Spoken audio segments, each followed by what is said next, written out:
Hello students, आज की इस वीडियो में आप देखेंगे एनसीईआरटी समाधान कक्षा 12वीं हिंदी आरोह भाग 2 का यहाँ पे अध्याय नंबर 6 लेकर के आ चुके हैं, जिसका नाम है ऊषा। शमशेर बहादुर सिंह के द्वारा ये रचित है। इसके पहले जो चैप्टर था आपका सहर्ष स्वीकारा है, उसके हम सभी क्वेश्चन आंसर कंप्लीट कर चुके हैं पिछले वीडियो में, तो आप वह वीडियो जाकर के देख सकते हैं। यहाँ पे इस वीडियो में हम सभी क्वेश्चन आंसर इस चैप्टर के कंप्लीट करेंगे। तो यहाँ पे पहला क्वेश्चन है आपका, कविता के किन उपमानों को देखकर यह कहा जा सकता है कि उषा कविता गांव की सुबह का गतिशील शब्द चित्र है। यहाँ पे कविता में क्या क्या कहा गया है ना, किन उपमानों को देखकर हम यह कह सकते हैं कि उषा कविता गांव की सुबह का गतिशील शब्द चित्र है, यह पूछा जा रहा है। यहाँ पे आंसर देखेंगे कि कवि कहता है कि गांव की सुंदर सुबह का चित्रण करने के लिए गतिशील बिंब योजना बनाता है कवि, है ना। तो भोर के समय आकाश नीले शंख की तरह पवित्र लगता है, उसे राख से लिपे चौके के समान बताया गया है, जो सुबह की नमी के कारण गीला लगता है, फिर वह लाल केसर से धोए हुए सिल सा लगता है। कभी दूसरी उपमा स्लेट पर लाल खड़िया मलने से देता है। ये सारे उपमान ग्रामीण परिवेश से संबंधित हैं। आकाश के नीलेपन में जब सूर्य प्रकट होता है तो ऐसा लगता है जैसे नीले जल में किसी युवती का गोरा शरीर झिलमिला रहा हो। सूर्य के उदय होते ही उषा का जादू समाप्त हो जाता है। ये सभी दृश्य एक दूसरे से जुड़े हुए हैं, इनमें गतिशीलता है और एक गाँव की सुबह का गतिशील शब्द चित्र यहाँ पे रेखांकित करते हैं। कवि ने यहाँ पे इसी की गतिशील बिंब योजना बताई है, किसकी, गांव की सुबह की। तो इस प्रकार से आप समझ सकते हैं। यहाँ पे अगला क्वेश्चन है आपका, भोर का नभ, राख से लीपा हुआ चौका अभी गीला पड़ा है। तो यहाँ पे देखेंगे इसमें जो कोष्टक लगे हुए हैं, इसमें जो ब्रह्म चिन्ह है, यहाँ पे क्वेश्चन आगे अभी और क्वेश्चन है, इसका पूरा क्वेश्चन खत्म नहीं हो गया है। यहाँ पे देखेंगे नई कविता में कोष्टक, ब्रह्म चिन्हों और पंक्तियों के बीच का स्थान भी कविता को अर्थ देता है। उपर्युक्त पंक्तियों में कोष्टक से कविता में क्या विशेष अर्थ पैदा हुआ है, समझाइए। तो इसी प्रकार के क्वेश्चन आपके पुस्तक में दिए गए हैं, तो यहाँ पे आपको इनको अच्छी तरीके से सॉल्व करके याद करना है। यहाँ पे देखेंगे नई कविता के लगभग सभी कवियों ने सदा कुछ विशेष कहना चाहा है। नई कविता की बात की जा रही है, यहाँ पे याद रखिएगा, नई कविता की लगभग सभी कवियों ने सदा कुछ विशेष कहना चाहा है, अथवा कविता की विशेष वस्तु को नए ढंग से प्रस्तुत करना चाहा है।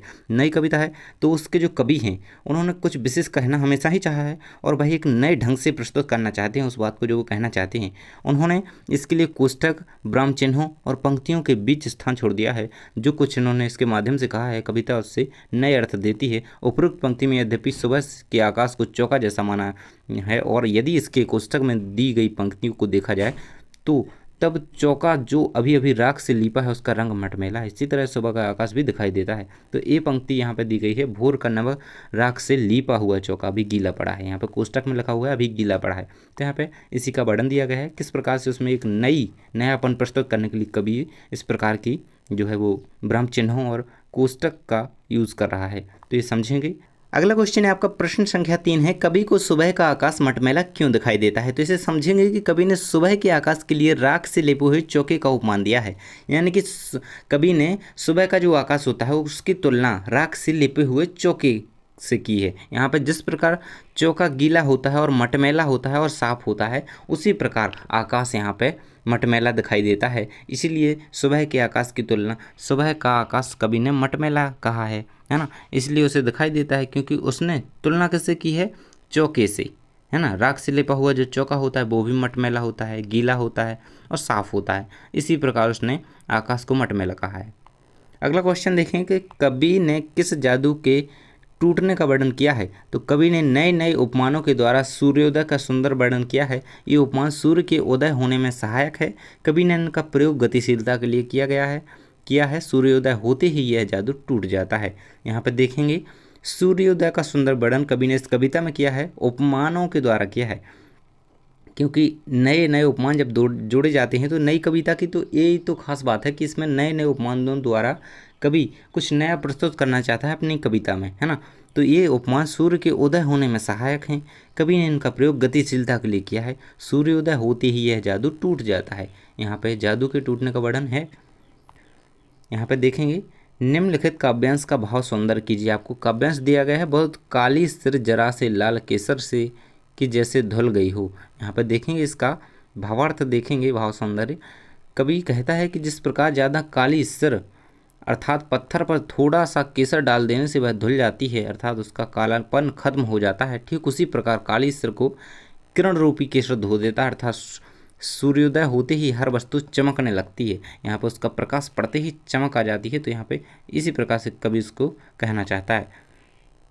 आगे देखेंगे, प्रश्न संख्या 6 है आपकी, ऊषा कविता के आधार पर सूर्योदय से ठीक पहले के प्राकृतिक दृश्यों का चित्रण कीजिए। तो यहाँ पे आप ऊषा कविता को पढ़ते हैं, समझते हैं उसकी पंक्तियों को, तो आपको आसानी से लिखते बनेगा। यहाँ पे देख सकते हैं कि कभी को सुबह का आकाश ऐसा लगता है कि मानो चौका राख से लीपा गया हो तथा अब वह गीला हो।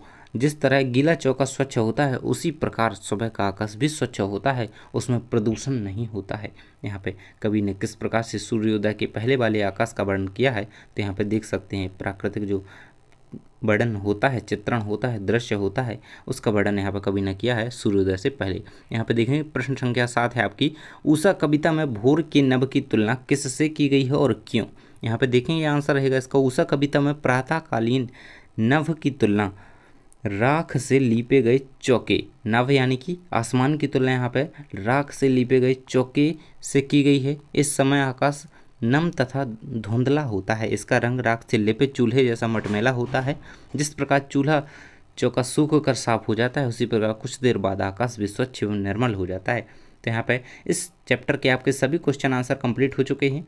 तो मिलते हैं अगले वीडियो में, जिसमें हम आपके अगले चैप्टर के सभी क्वेश्चन आंसर इसी प्रकार से कंप्लीट करेंगे और एक एक करके हम आपके सभी चैप्टर के यहाँ पे ऑब्जेक्टिव क्वेश्चन भी कंप्लीट करवाएंगे। तो आप पिछला वीडियो भी जाकर के देख लीजिएगा। थैंक्स फॉर वॉचिंग, मिलते हैं अगले वीडियो में।